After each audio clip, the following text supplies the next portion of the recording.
Only Jesus TV. Àṣẹ ìmọ̀ ńlá ni ojú àwọn bandit kó ní Ògbómọ̀ṣọ́.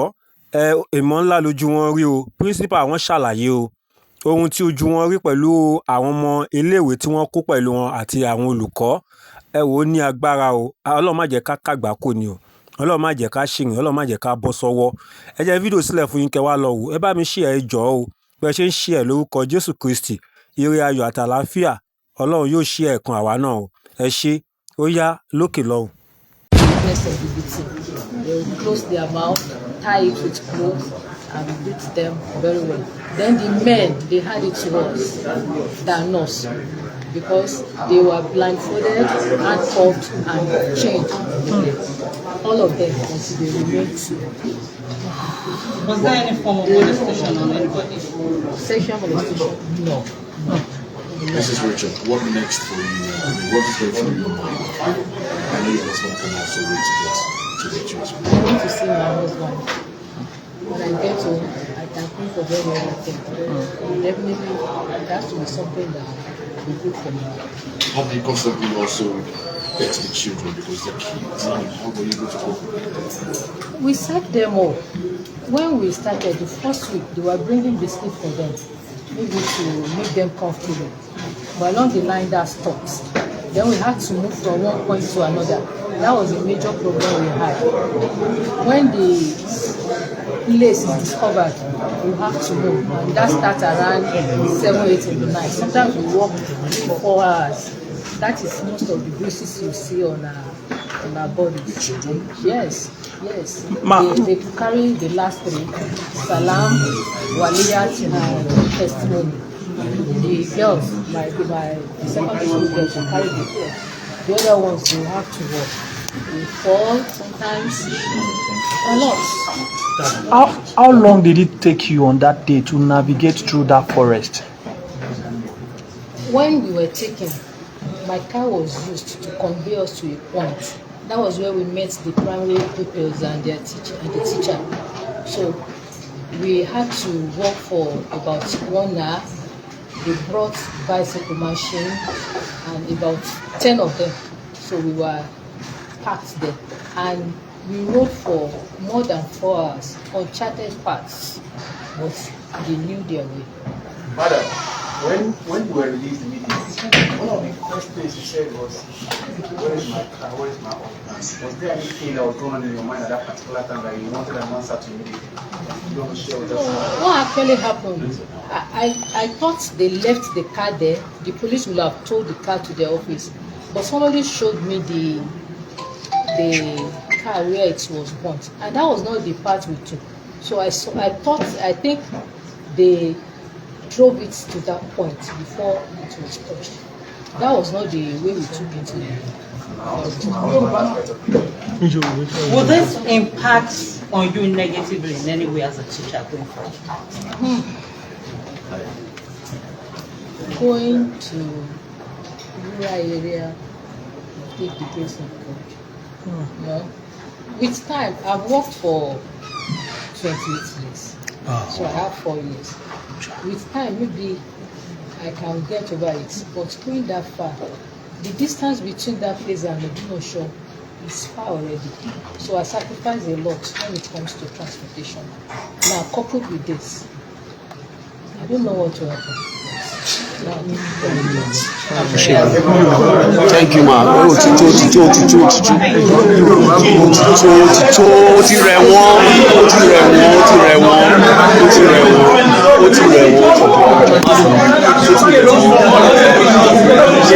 Èmi náà join ṣebí èmi àti ẹlá wà sáré.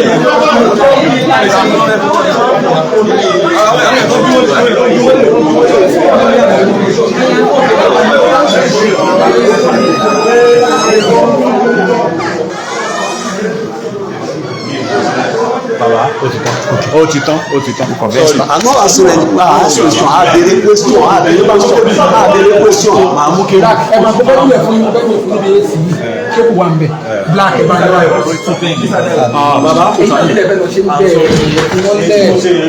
ó dá pé kíní ìfẹ́ rí o ṣé ọ̀gá mi kan níbi iṣẹ́ ló wá pè mí pé jẹ́ kí n send picture ọkọ ẹ̀ àwọn ti rí ọkọ ẹ̀ bẹ́ẹ̀ ó yá pápápẹ́ bá mi send ẹ̀ so bí wọ́n ṣe send ẹ̀ ọkọ mi tí mo rí bí mo ṣe kọ́kọ́ rí i mo ṣubú mò ń sun ẹkún pé ṣọ́kọ mi lélẹ́yìí so later la ṣá mọ̀ pé wọ́n ti wà ní ọ̀dọ̀ àwọn bandits. ṣùgbọ́n ní báyìí ó ti di ẹ̀rín ó ti dijó ẹ jẹ́ ká gbọ́rọ̀ lẹ́nu ìyàwó ọ̀kan lára àwọn olùkọ́ náà. orúkọ mi ni Mrs. Ọlátúndé Táíwò mo jẹ́ ọ̀kan lára àwọn ìyàwó tíṣà tí wọ́n gbé ní Àwòrò Ẹ̀ṣínẹ̀lẹ̀ ní ìjọba ìbílẹ̀ Oríire local government Ọ̀yọ́ state. One of our compound family wọ́n pé ṣé mo búrò ọkọ mi pé ṣé wọ́n lọ sí school mo ní wọ́n lọ sí school wọ́n ní àwọn ń pe nọ́mbà wọn pé kò lọ pé tí wọ́n bá wà ní school pé àwọn fẹ́ bá wọn sọ̀rọ̀ pé wà urgent pé nọ́mbà wọn lọ mo ní àìmí àtọkọ mi ṣe sọ̀rọ̀ tán níbi 9:04 ni pé màá pè wọ́n pé mo máa pè wọ́n kò tó 15 minutes sígbà tẹ́mi àtọkọ mi sọ̀rọ̀ tí ẹnìyẹn fi pè mí wọ́n á ní bọ̀ tí mi bá rí wọn pé ó ní ẹni tí mo máa ń pè tó jẹ́ ara àwọn tí wọ́n jọ ń ṣiṣẹ́ so bí mo ṣáàṣe pé nọ́mbà wọn nìyẹn kò lọ mo bá pe ọ̀gá àwọn tí wọ́n jọ wà níbi iṣẹ́ hello Mr. Ọláṣẹ́gẹ́ wọ́n ní mo ní ọkọ mi ń kọ́ wọ́n ní wọ́n wà ní àlàáfíà pé wọ́n ṣẹ̀ kúrò ní ọ̀dọ̀ àwọn nìtọ̀ family wọn kan fẹ́ bá wọn sọ̀rọ̀ bí ẹni kí wọ́n tètè pè mí sínsìn pé wà urgent so wọ́n ní àwọn máa rán ọmọ kan lọ síbẹ̀ so mo ní ẹ tètè bá mi pè wọ́n mo èmi cut fún so bí ẹni family wọn yẹn ṣe pè mí padà ní pé ṣé mo ti rí wọn pé mo ní ẹni wọ́n ní wọ́n ṣẹ̀ kúrò lọ́dọ̀ àwọn ni pé wọ́n máa bá mi pè ránṣẹ́ pè wọ́n pé wọ́n máa pè mí so ẹnìyẹn ní àwọn òun gbọ́ pé bandit wà ní Ẹ̀ṣínẹ̀lẹ̀ ní right now bí mo ṣe cut phone ni mo wá pé ọ̀gá yẹn padà hello ẹ gbọ́ mo gbọ́ kíní báyìí pé wọ́n ní bandit wà ní school yìí ó ní bẹ́ẹ̀ ni ọkọ mi dà wọ́n ní pé àwọn ọmọ báwọn ṣe sọ ni wọ́n ń bọ̀ pé Mr. Ọlátúndé escape tó bá wá escape ṣe báwọn yòókù ti ń padà títí tá a ṣáàfi tí ọjọ́ yẹn fi lọ bọ̀ nǹkan tí wọ́n ṣáà insist náà ni pé ọkọ mi escape pé wọ́n ojú window ni àwọn gbà jáde pé tí wọ́n fi lọ pé so kò sí nǹkan kan tó ṣẹlẹ̀ to cut the long story short wọ́n pé wọ́n ti escape nǹkan kan so ọjọ́ ìmú wá pé wọ́n pé tó bá escape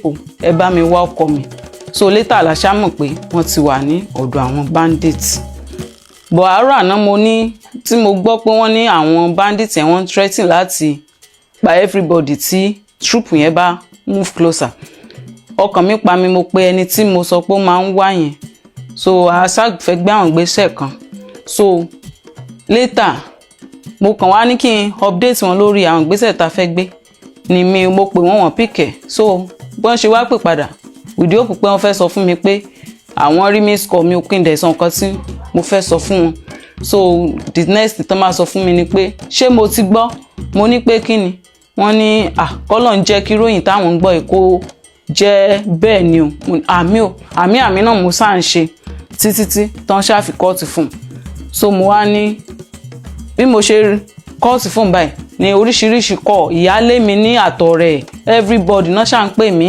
hello yẹlí ṣé lóòótọ́ ni mo ní àmì o ilé àṣọ ṣé wọ́n ní wọ́n ti release wọn máa láàmì torí àwọn fake news tá à ń gbọ́ tẹ́lẹ̀ tí wọ́n á sọ fún wa pé wọ́n release wọn ọ̀la fake news mo ní gbogbo nǹkan tẹ́mi ṣáà sọ ni àmì o so tí kọ́ yẹn ṣáà ṣe pọ̀ mo ní ó dá pé kìíní ìfẹ́ rí o ṣé ọ̀gá mi kan níbi iṣẹ́ ló wá pè mí pé jẹ́ kí n send picture ọkọ ẹ̀ àwọn ti rí ọkọ ẹ̀ bẹ́ẹ̀ ó yá pápápẹ́ bá mi send ẹ̀ so bí wọ́n ṣe send ẹ̀ ọkọ mi tí mo rí bí mo ṣe kọ́kọ́ rí i mo ṣubú mò ń sun ẹkún pé ṣọ́kọ mi lélẹ́yìí condition tí mo rí wọn yẹn ó lágbára mi tí ìbá ṣe tó ti dáhùn mọ́ tẹ́lẹ̀ òyìn ò fẹ́ dáhùn mọ́ mọ́ bọ̀ mo dúpẹ́ lọ́wọ́ Ọlọ́run pé bí wọ́n ṣe kó wọn lọ láàyè bẹ́ẹ̀ náà ni wọ́n ṣe padà wá láàyè. a dúpẹ́ lọ́wọ́ Ọlọ́run ṣeun ọ̀rọ̀ wa ó ti yọrí sáyọ̀ ó ti yọrí sọ́pẹ́ gbogbo àtàtìjọ́ fídíò pátá lórúkọ Jésù ọ̀rọ̀ ẹkún kò ní dé bá wa ètò ayé wa ò ní dojúrú àjálù burúkú kò ní dé bá wa ohun táàrò kò ní ba nǹkan táàrò jẹ́. ìṣọ́ àti ààbò Ọlọ́run á wà lórí wa àti ìdílé wa tẹ̀bí tará ẹ ṣeun ẹ bá mi share ẹ like, ẹ comment. Láìpẹ́ á tún padà wá ní àlàáfíà.